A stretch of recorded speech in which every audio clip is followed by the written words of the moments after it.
Does his silence mean it's over? Maybe, maybe not. We're going to dive into this conversation today. It occurs to me that you almost need a PhD in human behavior to understanding human pair bonding because it's rather complicated. And of course, we can look at animal biology type advice to suggest that it relates to humans, but I think humans become way more complex, particularly in midlife, which I say midlife is after baby making years and before retirement. So if you're in the ages of 42 to 69, that's the demographic I speak to. Now, here's the thing women have been conditioned to believe that men chase women. And when women's chase, that means that's her clue that he's serious about a relationship. But let's break that down for a second. Are they really chasing sex or are they chasing a fully committed relationship? And I want you to think about that for a second. Are they chasing a fully committed relationship or are they chasing sex? In addition, men in their 20s and 30s operate so differently than men in their 40s, 50s, 60s, and even 70s. Midlife changes the whole ball game. You can throw out most dating advice that's geared to a 20 and 30-year-old population because in midlife we have divorce. Roughly about 75% of singles in the dating marketplace over 45 years are divorced. We also have health issues. We've had multiple relationships. We might have elderly parents in assisted living facilities. And we could even have the emotional effects that happen when raising children and the complication that comes from raising children. So I think it's kind of important to recognize in midlife most men aren't operating from a place of seeking a wife, okay? Let me repeat that. They're not operating from a place of seeking a wife. They seek companionship, they seek connection, they seek sex. But this is where it gets really tricky because when you're operating from that place of intentionality that you want a life partner, it's so different than someone who just wants that companionship and connection. Because when someone just wants companionship and connection, and by the way, this is true for women as equal as it is to men, it can be rather complicated because I think we humans are struggling to bond from a long term perspective. We're not looking at it from a long term perspective. I think a lot of women, as well as men, operate from this vantage point. And when you're operating from a vantage point of just living in the now, living in the moment, well, guess what happens? Fear, uncertainty, unknown. Certainly, chaos when it comes to one's feelings might cause a person to become silent.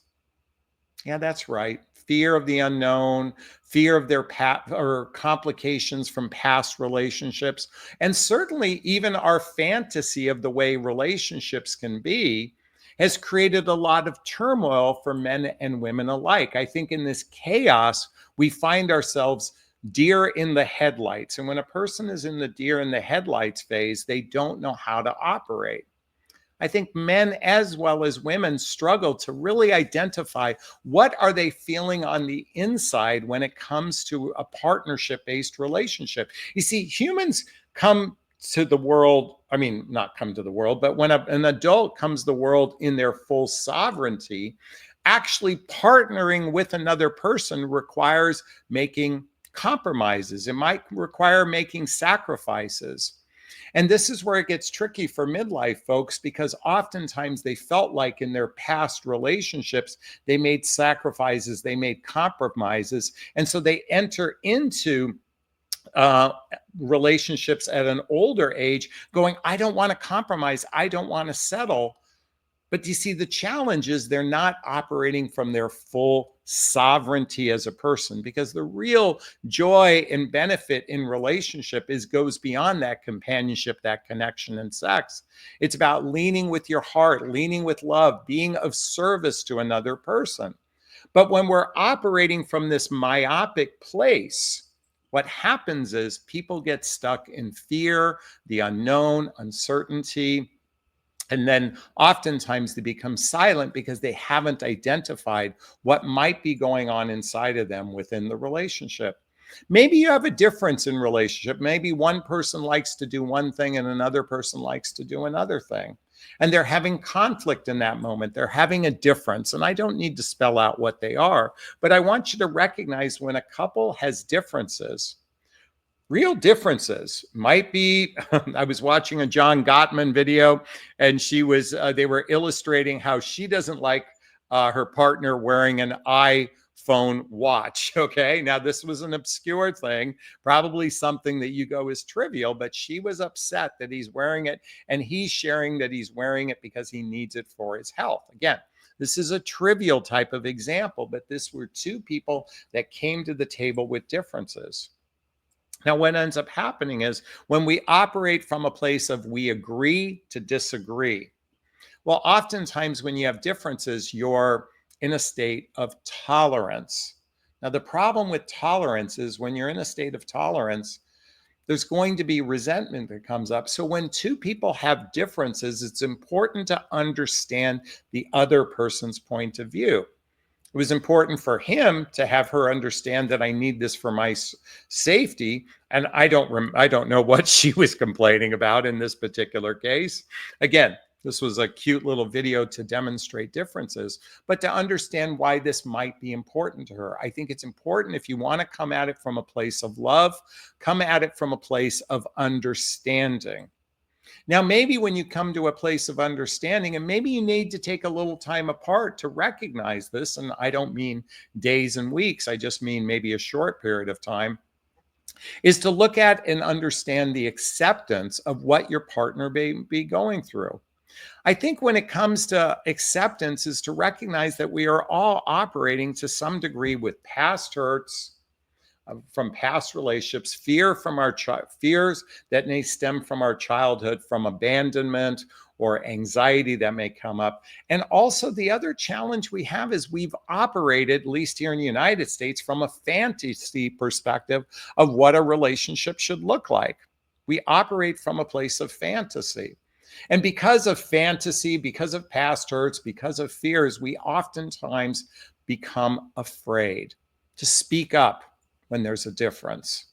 And that's what might cause a man to go silent. Now, another reason why a man might, and so in those particular cases, I would say what's most important is come to a place of understanding between the two of you, to a place of understanding.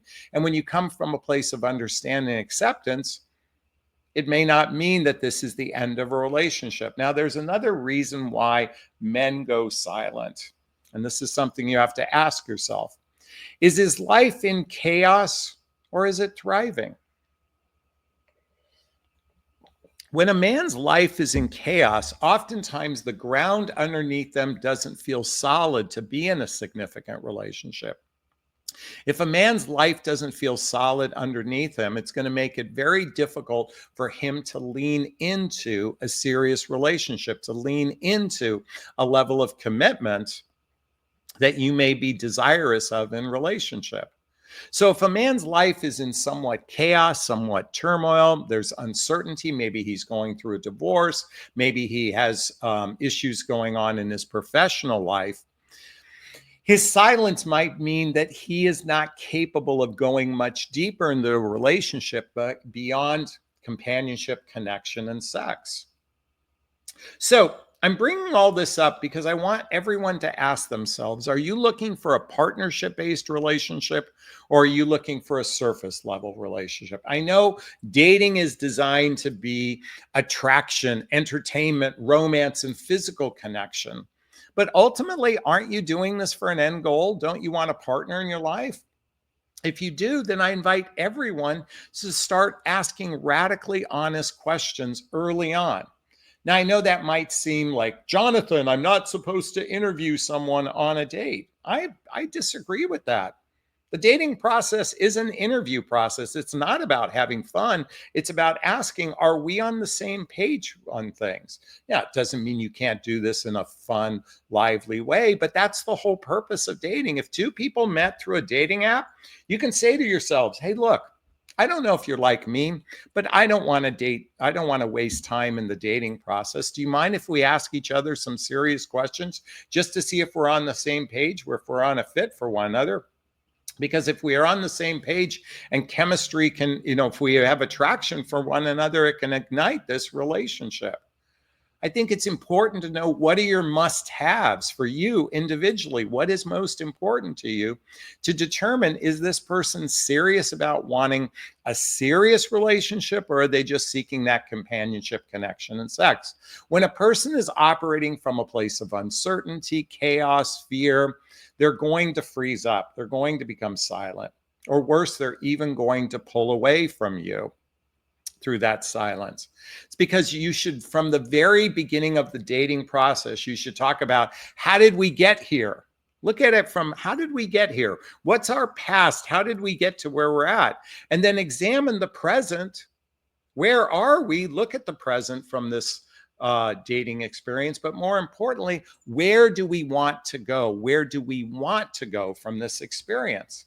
I think this should be an ongoing conversation for the first 3 to 6 months at a minimum, to determine if you're on the same page with one another. Why are we so afraid to talking about the relationship?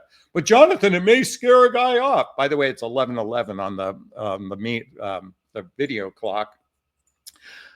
Why are we so worried about scaring someone away? I think it's time to dive into the deeper conversation of, how did we get here? Looking at our past and saying, how did we get to where we're at? Where are we? Like, where do we want to be right now? But more importantly, where do we want to be in the future? Now, here's the thing, ladies, and pay attention to this, okay? Love bombers will over exaggerate the future. They will over exaggerate the future. Love bombers are caught in the fantasy. They really don't have their feet on the ground. All they care about is the physical connection most often, and the high that comes, but they'll over exaggerate the future. Now, if you're not familiar with love attachment style, you may want to do some research on it. There's something, you may want to read the book Attached by Amir Levine and Rachel Heller. I recommend this because avoidance will avoid talking about the future. Anyone who avoids talking about the future from a real place of curiosity, from a place of seeing we're on the same page, that's a recipe for disaster, because avoidance, struggle, opening up emotionally. They don't want to talk about the future. They only want to live in that companionship, connection, and sex place. But something I call grower builders, they want to forge a future from a very calm, grounded place. But more importantly, they want to do it from a co-creative place. In other words, two people operating from the vantage point of, where could this go, looking at it from an optimistic point of view, from a grounded point of view, from a rational point of view, from an objective point of view, not the fantasy the way the love bomber, and not the avoidant the way the avoidant does it. So does this silence mean it's over? Well, a lot of times it's just fear masquerading as, in a place of uncertainty. And I think this is the opportunity to begin having deeper conversations about the purpose of the relationship. What's the real purpose of this relationship? Do we see a real future together? And certainly visit from a standard point of, how do we get here? Where are we? Where do we want to go? Now, could it mean it's over? Usually within the first 6 weeks, someone who comes on strong physically usually fades. If it comes on strong for the first 6 weeks, he's usually fading the next 6 weeks thereafter. But those that build a platform of trust between the two of them, and they build it under this platform of, how did we get here? Where are we? Where are we going? Have the greatest chance for relationship success. And that's my invitation for you all. And you have to become your own matchmaker of sorts. You have to do your vetting process. You can't expect the man to do this for you. You have to do it for yourself. And all right. So I hope that helps you understand the difference between the guy that it might be over and one worth investing in. All right. I hope you found value in this video. If you did, please hit that like button. Please share this video. Please subscribe to my channel and hit that notification bell. As always, if you find value in my videos, please hit that like button. Please share this video. Wait, did I just say that? Also, if you want to connect with me directly, There's links below. Schedule a discovery call with me to see if working with a coach is right for you. There's links to join my group and all that good stuff in the show notes. All right, I'm going to wrap up this video as I always do. First off, give myself a big, gigantic Jonathan Barrick of self-love. I'm going to reach into the camera and give you a hug of love if that's okay. I'm asking you to turn to someone, pet, a teddy bear, a pillow, and give it or them a hug of love, because hugs are a great source of love. And let's face it, we could all use more love in our lives. Thanks a bunch. Bye-bye now. Bye-bye. Bye.